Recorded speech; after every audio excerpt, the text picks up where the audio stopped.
वैष्णवजन स्पंदन गांधी विचार के। નમસ્કાર. વૈષ્ણવજન સ્પંદન ગાંધી વિચાર કે ગુજરાત વિદ્યાપીઠના આ પોડકાસ્ટમાં આપ સૌનું હાર્દિક સ્વાગત છે. આજે આપ સૌની સામે એક પત્ર વાંચવો છે. પત્ર કંઈ આ પ્રમાણે છે. ચિરંજીવી દર્શના, ચેતન, શોકાતુર પરિવાર. આપના પિતા શ્રી અરવિંદભાઈના અવસાનના સમાચાર જાણી દુઃખ થયું. ઈશ્વરની આગળ આપણું કંઈ જ ચાલતું નથી. પ્રકૃતિનો નિયમ છે, કુદરતનો ક્રમ છે. ઉગે તે આથમે, ખીલે તે કરમાય, ભરતી પછી ઉઠ. તેમ આપણા જીવનનું પણ જે આ ધરતી પર આવે છે તે પોતાના કામો પતાવીને સ્વધામ જાય છે. દર્શના, તું તારા સસરા માટે અડીખમ તૈયાર સેવા શુશ્રૂષા કરતી હતી. ચેતન, તું દોડાદોડી અને ગીતાબેન તમે હૂંફ આપતા હતા. આપ સૌએ તેમની ખૂબ જ સેવા શુશ્રૂષા કરી. આ અસહ્ય આઘાતને સહન કરવાની ઈશ્વર આપ સૌને શક્તિ આપે. મંગલ મંદિર ખોલો દયામય, મંગલ મંદિર ખોલો. દ્વાર ઊભા છે અરવિંદભાઈ દયામય, મંગલ મંદિર ખોલો. હે પરમ કૃપાળુ પરમાત્મા, આપની પાસે આવેલ સદગત આત્માને સાંસારિક તમામ બંધનોથી મુક્ત કરી તમારા સાનિધ્યમાં સમાવી લેશો. એ જ પ્રાર્થના. ઓમ શાંતિ શાંતિ શાંતિ. કાંતિભાઈ પટેલ. જય શ્રી કૃષ્ણ. આ એક એવો પત્ર છે જે કોઈક એક કાંતિભાઈએ કોઈક એક દર્શના અને ચેતનને લખેલો છે. નથી એ લોકો એકબીજાના સગા કે નથી એ લોકો એકબીજાના વાલા, પણ આ અજાણ્યા લોકો પત્રના માધ્યમથી એકબીજા સાથે જોડાય છે અને એમનો આ સેતુ, આ એમનો અનુબંધ જોડાયેલો રહે છે પ્રત્યુત્તરથી. આવો જ બીજો એક પત્ર છે જેમાં એમણે કોઈકને પત્ર લખેલો અને એમણે એનો ઉત્તર આપ્યો કાંતિભાઈને. પત્ર કંઈક આ મુજબ છે. મુરબ્બી શ્રી કાંતિભાઈ, સાદર વંદન. મારા માતૃશ્રીના અવસાન પ્રસંગે આપના તરફથી પત્ર દ્વારા વ્યક્ત કરાયેલા લાગણી સભર આશ્વાસને મને અને મારા કુટુંબના સૌ સભ્યોને હિંમત અને હૂંફ પૂરી પાડી છે. આપની સેવાભાવી પ્રવૃત્તિ જાણીને વિશેષ આનંદ થયો. આપના પત્રમાં ટાંકેલી પંક્તિ, મીઠા મધુને મીઠા મેહુલા રે લોલ, એથી મીઠી એ મોરી માત રે, જનનીની જોડ સખી નહીં જડે રે લોલ. વાંચતા જ માતાની વિશેષ અનુભૂતિ અનુભવી. મારું વતન પણ બોટાદ છે અને કવિ બોટાદકરે લખેલું આ કાવ્ય બચપણથી જ ખૂબ જ ગમે છે. આપના સુંદર અક્ષરો આપના વ્યક્તિત્વની અનેરી ઝાંખી આપે છે. આપને અનુકૂળતાએ અવશ્ય મળીશ. પત્ર બદલ ફરી આભાર વ્યક્ત કરું છું. લિખિતન ભરત લખતરિયા. આ બે પત્રો ખાસ આપની સામે એટલા માટે વાંચ્યા કે આ બે અને આવા અનેક પત્રો જે કાંતિભાઈ લખે છે, જેમના કોઈ સ્વજનો ગુજરી ગયા હોય એને, અને પત્રના માધ્યમથી એમની સાથે જોડાય છે, એ કાંતિભાઈ આજે આપણી સાથે સ્ટુડિયોમાં છે. આપણે સ્ટુડિયોમાં એમનું સ્વાગત કરીએ છીએ. નમસ્તે કાંતિભાઈ. કાંતિભાઈ, સેવાના અનેક ક્ષેત્રોમાં આપ જોડાયેલા છો. સાહિત્ય, પત્રકારત્વ અને બીજા અનેક કામો આપે આપની રોજબરોજની જિંદગી અથવા આપના કામ સાથે કર્યા. સૌથી પહેલો આપને પ્રશ્ન એ છે કે આપને આ સેવા પ્રવૃત્તિની પ્રેરણા કેવી રીતે મળી? મારા મધરને લોકો 7 બહેનો. 7 બહેનોમાં એમાં એક મારા માસી હતા ને, એ ટોટલી બ્લાઇન્ડ હતા, બિલકુલ અંધ હતા. અને એમને ક્યાં જવું છે ક્યાં કોઈ ખબર નથી પડતી. ત્યારથી મને વિચાર થયો તો કંઈક કરવું જોઈએ. પણ વાંચનથી વધારે થયું. અને મારા એક પ્રોફેસર ભાનુપ્રસાદ ચોકસી, હું BAમાં ભણતો હતો નલિની અરવિંદ આર્ટ્સ કોલેજ વલ્લભ વિદ્યાનગર, ત્યારે રાવજી પટેલ કવિ, લેખક, અશ્રુઘરના, અને એમને TB હોસ્પિટલમાં દાખલ કરેલા. ત્યારે એમની સાથે મને જવાનો સંપર્ક મળ્યો અને ત્યારથી જ મેં નક્કી કર્યું કે કંઈક વાંચવું અને કંઈક લખવું. એમાં આવા પત્રોની શરૂઆતથી થયું મારું લખવાનું. અને રજનીકાંત પંડ્યાને મેં બહુ જ વાંચેલા. એમને અનુભવેલા નહીં, પણ અમે અમદાવાદમાં 1982માં આવ્યા પછી હું એમનો પરિચય થયો અને એમના ઘરે જતા આવતા થયા અમે. અને પછીથી મને એમણે લખતા શીખવાડ્યું. તારા અક્ષર સારા છે, આ બધું સારું છે, અને હું કહું એ પ્રમાણે લખ. એમાં મને ખાસ એમાં મૃત્યુનો પત્ર લખતા શીખવાડ્યું. કોઈને ઘરે અવસાન થઈ ગયું હોય તો આપણે એના દુઃખમાં કેવી રીતે ભાગીદાર થવું તે, પણ એ પત્રમાં કેવી રીતે લખવો, તો એ મને લઈ ગયા સદવિચાર પરિવારના સર્વે સર્વા હરિભાઈ પંચાલ પાસે. અત્યારે આ દુનિયામાં નથી તે, અને એમણે મને પત્ર લખતા શીખવાડ્યું. મા, બેન, બેસણામાં કોણ છે એ જોવાનું, અને એને અનુરૂપ તમારે પત્ર લખવો પડે. આશ્વાસનના શબ્દો લખો, થોડીક એને લગતી પંક્તિઓ લખો, અને છેલ્લે લખો કે સદગતની પાછળ યથાશક્તિ પુણ્યદાન કરવાનું વિચાર્યું હોય તો મને ફોન કરશો અથવા મને જણાવશો તો હું તમારા ત્યાં આવીશ.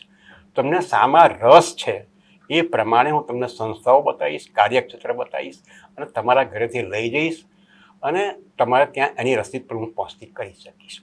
આ મારા પત્ર લેખનની શરૂઆત થઈ, આશ્વાસન પત્રો લખવાનું. તમે આજે કામ ચાલુ કર્યું, એમાં તમારો અનેક લેખકો સાથે પણ પરિચય થયો છે, સાહિત્યકારો સાથે પણ પરિચય થયો છે. તો લેખન અને પત્ર આ બધું કેવી રીતે કેળવાયું ધીમે ધીમે? ધીમે ધીમે ખરેખર તો મારે પ્રેરણારૂપ મારા રજનીકુમાર પંડ્યા જ છે, તે સિવાય કોઈ. આપણને ભગવાને જિંદગી આપી છે, આપણા માટે આપી છે, પણ આપણે પારકા માટે કેટલું કરી શકીશું એ મારે કરવું હતું, અને એ હું કરી રહ્યો છું, કરી શક્યો છું, અને ભગવાનને પ્રાર્થના કરું કે મારે જિંદગીના અંત સુધી કરાવવું છે. કાંતિભાઈ, એક કિસ્સો ખૂબ જાણીતો છે. આપના પત્રથી રક્તપિત્ત માટે ખૂબ મોટું દાન મળ્યું હતું. એ કિસ્સો અને એ પત્ર વ્યવહાર શું હતો? એ પત્ર વ્યવહાર એવો હતો કે હું સુરેશ્વરની સાથે પરિચયમાં હતો. એ સાબરકાંઠામાં બેઠા, અને એ વિસ્તારને કોઈ ઓળખતું જ નહોતું. અમે પછી ત્યાં આગળ જવા લાગ્યા. શરૂઆતમાં તો મારા પત્ની ત્યાં જાય, અહીંથી મહેમાનો લઈ જવાના હોય તો, મારા બાળકો નાના એ પણ જતા, એમની સાથે રાત રોકાય પણ ખરા. અને ત્યાં 4-5 બહેનોને ભેગા કરીને સવારે મહેમાન આવે છે તો આપણે પૂરી બનાવીએ, આ બનાવીએ, એ બધું મદદ કરે, અને અમે લોકો ત્યાં જતા. પછી મેં વિચાર કર્યો કે સાલું આપણે એકને તો પહોંચી નહીં વળીએ, તો આપણે શું કરવું? તો મારા એક મિત્ર લાલજીભાઈ મુલાણી હતા અને એક છગનભાઈ વઘાસિયા. અમે રાજસ્થાન હોટલમાં ભેગા થયા, અને એમણે કહ્યું કે કાંતિભાઈ તમારે ત્યાં છાપું આવે છે. મારી આર્થિક સંપત્તિ નથી એટલે છાપું નહોતું આવતું મારે ત્યાં તે વખતે. એ લોકો છાપા લાવે, અને જ્યાં બેસણા હોય ઘરના સરનામા એને અમે આ રીતે પછી પત્રો લખવાના શરૂ કર્યા. અને એમાં મેં એક ભવેન કચ્છીનો લેખ ગુજરાત સમાચારની બુધવારની પૂર્તિમાં વાંચ્યો, અને મેં એમનો પત્ર વ્યવહારથી કોન્ટેક્ટ કર્યો, સંપર્ક કર્યો. રજનીભાઈને પૂછ્યું કેવી રીતે સંપર્ક કરું, એમણે રસ્તો બતાવ્યો. ભવેન કચ્છીને 8-10 પત્રો લખ્યા પછીથી જન્માષ્ટમીના દિવસે એમને સખત મેલેરિયા થઈ ગયેલો હતો, પણ કહ્યું નહીં આપણે જવું છે. અમે ત્યાં ગયા, અને આખી સંસ્થા જોઈ, એમને હૃદયમાં લાગી આવ્યું મારે લખવું જોઈએ. એટલે એમણે એક હાઈલાઇટ કરી કે પુત્રએ 50ની નોટ ફેંકી અને માતાએ ઘર છોડ્યું. આ આર્ટિકલ એટલો બધો વંચાયો કે જે દિવસે છાપામાં આર્ટિકલ આવ્યો તે દિવસથી ઊંઝાના વેપારીઓ માર્કેટ યાર્ડના 70,000 થી 80,000 રૂપિયા ભેગા કરી અને ભવેન કચ્છીને ફોન કરે છે કે આ પૈસા અમારે ત્યાં આપવા છે, તમારો લેખ વાંચ્યો હતો. મારી પાસે પત્ર છે, હું લાવવાનું ભૂલી ગયો, સુરેશ સોનીનો, કે ભવેનભાઈ આજની તારીખમાં પણ સૌથી વધારે અમને માતબર રકમ મળી હોય તો તમારા લેખથી. અને હવે અમારે ત્યાં મંદબુદ્ધિની બહેનો, મંદબુદ્ધિના ભાઈઓ, એને પણ ધ્યાનમાં રાખીને તમે લખો. છેલ્લે એમને જ્યારે પદ્મશ્રી મળ્યું ત્યારે સુરેશ સોની વિશે એમને છેલ્લા 2 આર્ટિકલ લખ્યા હતા. કિસી કો દર્દ મિલે તો લઈ શકે ઉધાર, જેનો કોઈ નથી એનો સહયોગ છે. આજે એ સંસ્થા ઘણી ઊંચી આવી છે. આવું જ એમણે લખ્યું હતું મુનિ સેવા આશ્રમ કોરજ અનુબેન ઠક્કર માટે. ત્યાં આગળ તો તમારા વિદ્યાપીઠ સાથે લોકો સંકળાયેલા હતા, વિદ્યાર્થીઓ આવતા જતા, ત્યાં વાંચન શિબિરો થતી. તો એમણે જે દિવસે લેખ લખ્યો ત્યારે સખત વરસાદ, પણ છતાં તે જ દિવસ એમને 3.5 લાખ રૂપિયા મળ્યા હતા. મને રસ જાગ્યો કે આ થશે. એટલે પછી મેં બેલા ઠાકર છે, આ બધા છે. અને એક બીજી વાત કરું તો ગોતા ચોકડીથી 30 કિલોમીટર દૂર મંથન નામની એક સંસ્થા છે, જ્યાં 350 દીકરીઓ અપંગ, પછી મેન્ટલી હોય કે બ્લાઇન્ડ, બધી જેને સારો શબ્દ વાપરવો તો દિવ્યાંગ, હા. એ સંસ્થા ઊભી થઈ. પણ ઊભી થઈ ત્યારે અમે ત્યાં ગયા પછી પાછા આવ્યા.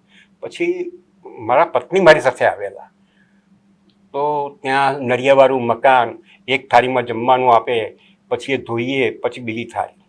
તો મારા વાઈફ કહે છે કે આપણે આ લોકો માટે શું કરી શકીએ. મારા વાઈફ જો માત્ર 6 ધોરણ ભણેલા હતા, પણ 4 બહેનોમાં એ સૌથી વધારે બુદ્ધિશાળી દીકરી. 2 સિટીમાં રહે અને ગામડામાં તો પણ એને કહ્યું શું કરશો તમે? મને કહે રજનીકુમારને ત્યાં જાઓ તમે અને વાત કરો. હું રજનીભાઈને ત્યાં ગયો. રજનીભાઈએ કહ્યું કે હું તો અત્યારે સખત બીજું છું, એટલે હું તમને કરી આપું છું વ્યવસ્થા.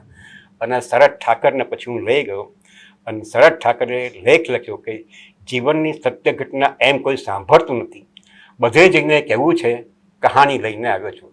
અને શરૂઆત કરી એમણે રાજસ્થાન હોસ્પિટલમાં નોકરી કરતા કાંતિભાઈ પટેલ, એક કાવતરાખોર માણસ છે. આપણને કહે કે ચાલો મોરારી બાપુની કથામાં લઈ જાઉં છું અને લઈ જાય બીજી જગ્યાએ. આમ 3 એપિસોડ એમણે લખ્યા ડૉક્ટરની ડાયરીમાં. અને એ સંસ્થા એટલી ઊભી થઈ ગઈ. તો એ રીતે એ સંસ્થા પણ આજે સારી ઊભી થઈ ગઈ છે. કાંતિભાઈ, તમારા પત્રોની આ યાત્રા અને યોગ્ય જગ્યાએ યોગ્ય પત્રકારને લઈ જવો, આ જે આખું તમે જે આયોજન કર્યું એટલા વર્ષોથી કર્યા કરો છો, આની પાછળ એવી કઈ શક્તિ છે જે તમને મદદ કરે છે, અથવા તો એવું કયું બળ છે? એટલે મેં એવું જાણ્યું છે કે એક શિક્ષકોની તમારા કુટુંબ પર એક બહુ મોટી અસર છે. તો એવા કયા શિક્ષકો જેને તમે આજે? મારા ગામમાં પ્રાથમિક સ્કૂલ હતી 1 થી 7 ધોરણ, 1 થી 6 ધોરણ સુધીની. અને હું 6માંથી 7મામાં ગયો ત્યારે અમારા ગામમાં એક શિક્ષક, એમની સરનિમતી પાટણવાળિયા, એમણે કહ્યું કે આપણે 7મું ધોરણ પણ અહીંયા ખોલીએ, આપણા ગામના છોકરાઓને બહાર ના જવું પડે. 7મા સુધી હું મારા ગામમાં ભણ્યો. પછીથી બાજુના ગામમાં હું ભણવા ગયો. પણ ત્યાં મને એક ઘનશ્યામભાઈ પટેલ કહીને એક શિક્ષક એવા મળ્યા ગુજરાતી વિષયના, કે એમણે મને કહ્યું, કાંતિ તને વાંચવાનો શોખ છે? મેં સાહેબ છે, પણ મારી પાસે ચોપડીઓ નથી. તો એમણે મને દિવ્ય ચક્ષુ નવલકથા આપી, એ મેં વાંચી રહી. પછી મને ગ્રામલક્ષ્મી આપી, એ પણ મેં વાંચી. તો મને કહે છે કે એક સરસ્વતી ચંદ્રના 4 ભાગ છે, એમાં ગ્રામ યોજના એક આવે છે, સરસ્વતી ચંદ્રમાં ગ્રામ યોજના. અને દિવ્ય ચક્ષુમાં પેલાના આંખો બળી જાય છે, આ બધું થાય છે. એમાંથી મને થયું સારું કંઈક તો કરવું જોઈએ, આપણે કંઈક તો કરવું જોઈએ. અને બસ આ વાંચનમાંથી આ બધી પ્રેરણાઓ મળી. અને ભણતો ત્યારે રાવજી પટેલનો, અને એમાં મારા ભાનુપ્રસાદ ચોકસી પ્રિન્સિપલ. એવી રીતે થોડોક હિસ્સો કહું તો હું ઓળખતો પણ નહોતો, જાણતો પણ નહોતો. ઉષા ઉપાધ્યાય તે વખતે ભાવનગરમાં હતા, અને એમનો કોઈ જન્મદિવસ મેં કશાકમાં વાંચ્યો, અને મેં એમને અભિનંદનનો પત્ર લખ્યો. એટલે તે સમયમાં જ્યારે રંગ તરંગ મેગેઝિન બહાર પડતું હતું, અત્યારે બંધ થઈ ગયું છે, ત્યારે એમણે મને 500 રૂપિયાનો ચેક મોકલ્યો હતો. આજે પણ હું ઉષાબેનને ઘણી વખત યાદ કરું છું, મુલાકાત થતી નથી પણ યાદ કરું છું. બહુ સરસ વાત કરી કાંતિભાઈ આપે. પત્રના માધ્યમથી પત્રકારોને મળવું, જેનું કોઈ ગુજરી ગયું છે એને મળવું, એને સાંત્વના આપવી, એમને સામાજિક કામોમાં જોડવું. અત્યાર સુધી આપે એવી કેટલી સંસ્થાઓ સાથે શોકાતુર પરિવારોના સંપર્ક કરાવ્યા છે? મેં સૌથી પહેલાં તો મને ઝઘડિયા એ સેવારુલ નામની એક સંસ્થા છે. મારા લગ્ન થયા 1982માં, 1980માં, 28મી એપ્રિલ. અઠવાડિયું થયું હશે, મારો એક મિત્ર બંકિમ શેઠ અમેરિકામાં સ્વામી વિવેકાનંદ, રામકૃષ્ણ પરમહંસ, મા શારદા અને ગાંધીજીના વિચારોને વર્ગેલું એક કપલ એ વિચાર કરે છે કે આપણે આપણા દેશમાં જઈએ અને ક્યાંક કરીએ આદિવાસીઓ માટે કે છેવાડાના વિસ્તાર માટે. અને આવે છે અને શોધતા એ સેવારુલ ઝઘડિયાની સ્થાપના કરે છે. એનું આખું નામ છે society for education welfare action. એટલે શિક્ષણ પણ ખરું, આરોગ્ય પણ ખરું. ત્યારે મેં સૌથી પહેલાં મને એમનાથી પ્રેરણા એવી મળી કે એમનું એક વાક્ય હતું સ્વામી વિવેકાનંદનું કે ગરીબને, અભણને, અજ્ઞાનીને, દુઃખીને ઈશ્વર માનો, આવા લોકોની સેવા એ જ માનવ સેવા છે. બસ પછી એ મને થોડુંક સ્પર્શી ગયું, અને પછી મેં પત્ર લેખન આવું બધું શરૂ કર્યું. પણ સંસ્થાઓની અંદર જો સૌથી પ્રેરણાદાયી સંસ્થા હોય તો મને એ મળી. એમાં મેં એક વખત એવી પણ વાત કરી કે ઈશ્વર કૃપાથી મારા અક્ષરો સારા છે, લખાણ સારું છે, મા સરસ્વતીની કૃપા પણ છે અને વાણી પણ સારી કરી શકું છું. તો કેટલાક પત્રકારોને લઈને આવું.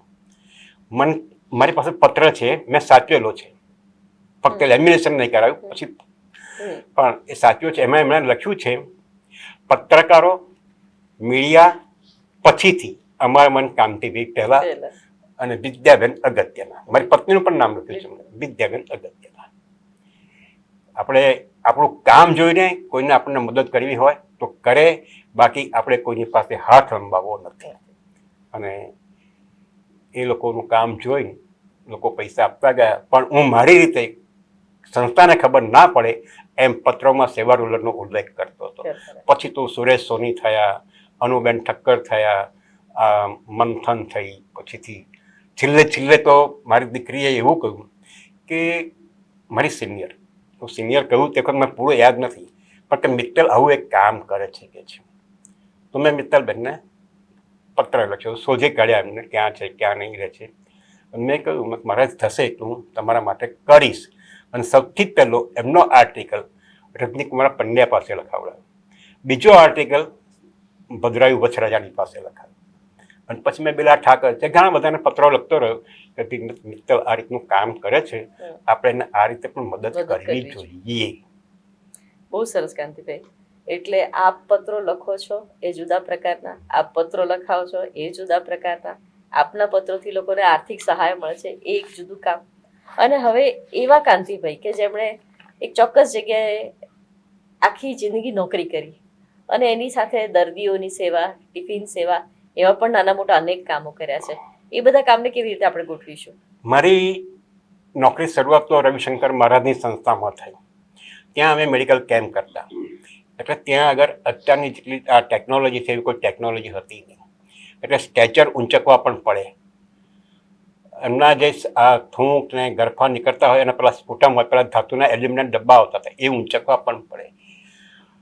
એ છોડ્યું અને હું ગયો પછી ડૉક્ટર શિવાનંદ અધ્વર્યુ પાસે, જેને આખું સૌરાષ્ટ્ર બાપુજી કરે. અને અમે સાવરકુંડલામાં રહેતા હતા. સાવરકુંડલા ગામ એટલે જોગીદાસ ખુમાણ બાજુમાં આંબરડી, આવા ડાકોનું ગામ. ત્યાં આગળ કલાનિકેતન છે ને અહીંયા અમદાવાદમાં, એમના ફાધરને કંઈક આંખમાં ઝામર થઈ ગયેલું, દ્રષ્ટિ ચાલી ગયેલી, અને એમણે હોસ્પિટલ બનાવી ટોટલી ફ્રી આખી, અને 25 પૈસા લેવાના. કોઈને એમ ના લાગે કે ભાઈ મફત ચાલે છે. સ્પેશિયલ રૂમમાં દાખલ થાય તો 50 પૈસા. આવી રીતે હું ત્યાં નોકરીએ લાગ્યો. શિવાનંદ અધ્વરી મને લઈ ગયા અને ત્યાં પણ અમે મેડિકલ કેમ્પો કરતા. આ બધું હું પીકે લહેરી સાહેબના ગામમાં એમના પપ્પાને પણ મળી આવ્યો છું. મારું સદનસીબ કહેવાય કે કનુભાઈને હું મળી શક્યો છું. અને આ બધું કામ કરતાં કરતાં છેલ્લે એક વખતે અમારે મારું સાસરી અહીંયા બરોડાની બાજુમાં ગામ છે સંમિયાલા કરીને, અમારે આવવાનું થયું અમદાવાદ. ત્યાં તો અમારે એક પણ બાળક હતું નહીં. આવ્યા અને પછી અમારે એ થયું કે ભાઈ ચાલો આપણે જવું છે. તો મેં બસ સ્ટેન્ડમાં રાહ જોઈને ઊભા હતા, પણ બસ મળે નહીં. વિચાર કર્યો કે આપણને આપણી બાજુ નોકરી મળી જાય તો વધારે સારું છે. ટાઈમ્સ ઓફ ઇન્ડિયામાં આટલી નાનકડી જાહેરાત હતી, શાહીબાગમાં શરૂ થતી મલ્ટીપર્પઝ હોસ્પિટલ માટે મલ્ટીપર્પઝ ક્લાર્કની જરૂર છે. મેં એપ્લાય કર્યું. એમાં નીચે લખ્યું હતું લાલ અક્ષરોથી, હાઇલાઇટર કરીને, તો મને તે વખત ખબર હતી જ નહીં કે મને અંગ્રેજી આવડતું નથી. વાંચી શકું છું, સમજી શકું છું, બોલી શકતો નથી, લખી શકતો નથી, પણ કોઈ પણ કામ અંગ્રેજી નથી આવડતું એટલે અટકશે નહીં. અને ઇન્ટરવ્યુમાં હું સફળ થયું અને 1982થી હું અહીંયા છું નોકરીમાં. એટલે રાજસ્થાન હોસ્પિટલ સાથે જોડાઈને બીજી સેવાકીય પ્રવૃત્તિઓ. હા, પછીથી તો મારે અહીંયા અમદાવાદ બહુ મોટું ફલક મળ્યું, રાજસ્થાન હોસ્પિટલનું પ્લેટફોર્મ મળ્યું, અને ગુજરાતની સૌથી પહેલી સરકારી હોસ્પિટલોને બાદ કરતા મલ્ટીપર્પઝ તમામ સુવિધાઓવાળી જો હોસ્પિટલ બની હોય તો એ રાજસ્થાન હોસ્પિટલ, અને આજની તારીખમાં પણ બીજી બધી હોસ્પિટલો કરતાં ઓછો ચાર્જ. અને ત્યાં અમારે કામ શરૂ કર્યું, ત્યાંથી મારું કામ વધતું ગયું ને એક બેસવાનું પ્લેટફોર્મ મળ્યું, ફેલાતું પણ ગયું. બિલકુલ. સેતુ શબ્દ જે છે એ અત્યારે ખાસ યાદ કરવો પડે. કાંતિભાઈ સાથે આપણે ઘણી વાત કરી. કાંતિભાઈની મુખ્ય પ્રવૃત્તિ સેવાની, લખાણ સુંદર, અક્ષરો સુંદર, પત્રોના માધ્યમથી લગભગ 25,000 શબ્દોથી વધુ પત્રો, 12,000 તો ખરા આશ્વાસનના પત્રો. ઠીક છે, મિત્રોને લગતા હોય વસ્તુ અલગ છે. આ બધા પત્રોના માધ્યમથી કાંતિભાઈ એવા બધા લોકો સાથે જોડાયા અને એ લોકોને એમણે ઘણા બધાની સાથે જોડ્યા. આ વાત અહીં અટકતી નથી, બીજી ઘણી બધી વાતો નીકળી શકે, પણ આજે કાંતિભાઈ આપણને જે વાત કરી કે પત્રોથી કુટુંબોને આશ્વાસન આપવું, પત્રકારોને યોગ્ય જગ્યાએ લઈ જવા અને સામાજિક સંસ્થાઓને અથવા સેવાકીય સંસ્થાઓને દાન અપાવવું, આ બધી પ્રવૃત્તિની વચ્ચે વિસ્તરેલા કાંતિભાઈ અમદાવાદ આવ્યા અને અમદાવાદથી એમણે દેશ અને દુનિયામાં સેવાકીય પ્રવૃત્તિઓ મારફતે એક ચોક્કસ કામ કર્યું છે. ડૉક્ટર શરદ ઠાકરે જેમના વિશે 3 એપિસોડ લખ્યા, એ કાંતિભાઈની સાથે આજે વાત કરવાનું અમને અહોભાગ્ય છે. એ અત્યારે હું યાદ કરું છું અને એના માટે મારો આનંદ વ્યક્ત કરું છું. ગુજરાત વિદ્યાપીઠના આ પોડકાસ્ટમાં કાંતિભાઈ અને એમના જેવા અનેક, જે ભીડમાં કદાચ ઓળખાય નહીં પણ વિશેષ હોય એવી વ્યક્તિઓને મળવાનો આ ઉપક્રમ છે એ ચાલુ રહેશે. અત્યારે એ ટકીએ. ધન્યવાદ. નમસ્તે કાંતિ.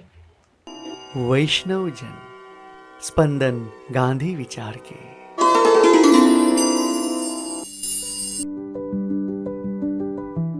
ગુજરાત વિદ્યાપીઠનું વૈષ્ણવજન સ્પંદન ગાંધી વિચારના પોડકાસ્ટ વિવિધ ક્ષેત્રના તજજ્ઞો સાથે સાર્થક સંવાદ કરે છે.